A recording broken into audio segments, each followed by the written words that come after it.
दोस्तों, किसी ने क्या कमाल की बात कही है कि दुनिया ने सब जब जोर लगाया, मेरी कश्ती डूबने को ऊपर वाला खुद आया मेरी नैया पार लगाने को।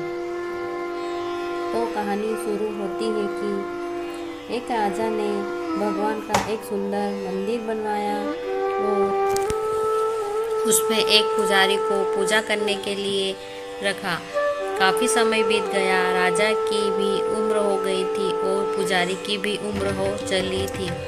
लेकिन राजा का एक नियम था कि वो हर सुबह अपने सैनिक के साथ एक फूलों की माला भिजवाया करता था और उस माला को पुजारी जी भगवान श्री कृष्ण को चढ़ाया करते थे। उसके बाद जब राजा भगवान के दर्शन करने आया करते थे, तब पंडित जी उस माला को भगवान के गले से निकालकर राजा के गले में डाल दिया करते थे। ये लगभग रोज की दिनचर्या बन गई थी। पुजारी जी बूढ़े हो चले थे और राजा भी बूढ़े हो चले थे। एक दिन राजा की तबीयत खराब हो जाती है, तो राजा ने माला सिपाही के हाथ भिजवाते हुए सिपाही से कहा कि पंडित जी को कहना कि आज हमारी तबीयत ठीक नहीं है, तो आज हम आ नहीं पाएंगे, तो आज हमारा इंतजार ना करें। उसके बाद सिपाही ने माला जाकर पुजारी जी को दे दी और सारी बात पंडित जी को बताई। पंडित जी ने भी माला को श्री कृष्ण को चढ़ा दी। तो उसके बाद पंडित जी ने सोचा कि इतने साल गुजर गए कि भगवान की इस माला को हमेशा राजा ही को पहनाई है, लेकिन आज तक मैंने कभी इस माला को कभी खुद नहीं पहना। तो हो सकता है कि जरूर यह प्रभु की इच्छा है। इतने सालों में आज मौका मिला है कि प्रभु की इस माला को मैं अपने गले में पहन पाऊं। तो यह परंपरा ही थी कि प्रभु की वह माला तो निकलती ही थी। तो इस बार पंडित जी ने वह माला अपने गले में डाल ली। लेकिन तभी सिपाही दौड़ते हुए आया और बोला कि महाराज को वहाँ कुछ ठीक नहीं लग रहा है, तो राजा साहब मंदिर की तरफ ही आ रहे हैं, आप तैयारी करना शुरू कीजिए। राजा को लगा कि इतने सालों से बनी हुई परंपरा कहीं टूट न जाए, इसलिए वह मंदिर की ओर आने लगे। जैसे ही पंडित जी ने यह सुना, उन्होंने तुरंत माला गले से निकाल कर भगवान को पहना दी। घबराहट में पंडित जी समझ नहीं पाए कि उन्होंने क्या गलती कर दी है। पंडित जी को लगा कि अगर राजा को पता चला तो वह उसे दंड दे देंगे। अब राजा आए तो रोज की तरह पंडित जी ने माला भगवान के गले से उतारी और राजा को पहना दी।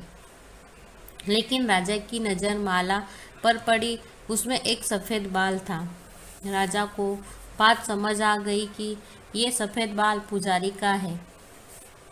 राजा ने पुजारी से पूछा कि क्या इस माला को आपने पहना था?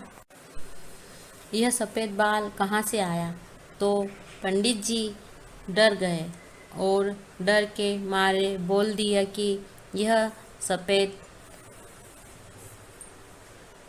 बाल तो श्री कृष्ण का है, भगवान का है। श्री कृष्ण भगवान का है।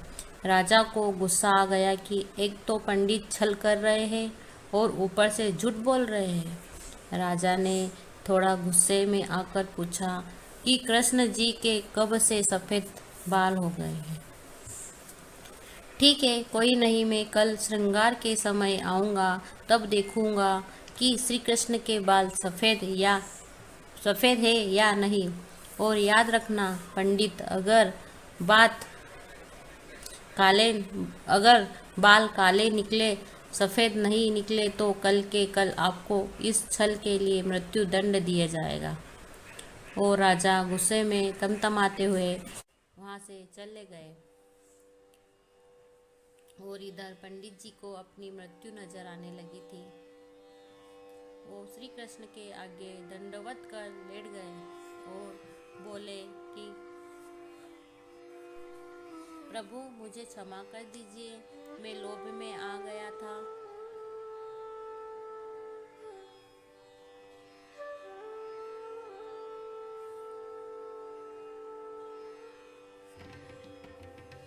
मुझे लगा यह माला मुझे भी पहननी चाहिए।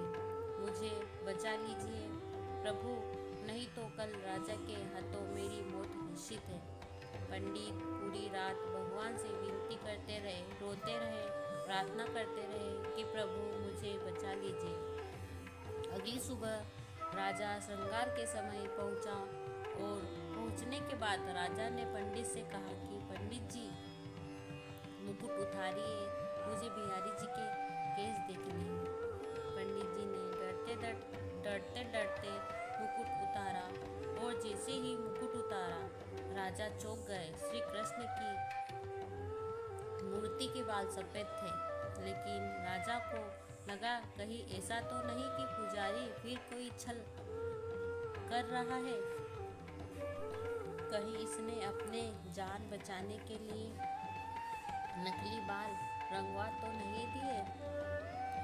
तो बाल की जांच करने के लिए वो बाल तोड़ने लगे और जैसे ही राजा ने बाल तोड़े मूर्ति में से खून बहने लगा। राजा यह देखकर भगवान के चरणों में गिर गए, क्षमा मांगने लगे कि क्षमा कर दो भगवान, मुझसे बहुत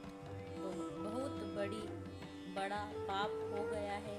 मैं सच में इतना अंधा हो गया कि मैं सही गलत भी भूल गया। तभी मूर्ति में से आवाज आई कि राजा, तुमने मुझे सिर्फ मूर्ति माना, इसलिए आज से तुम्हारे लिए सिर्फ मूर्ति हूँ। लेकिन इस पुजारी ने मुझ में साक्षात भगवान देखा, इसलिए उसकी जान बचाने के लिए मुझे अपने बालों को सफ़ेद करना पड़ा। खून की धारा बहनी पड़ी ताकि तुम्हें समझा पाऊँ। और उसके बाद राजा को अपनी गलती पर पछतावा हुआ। लेकिन अब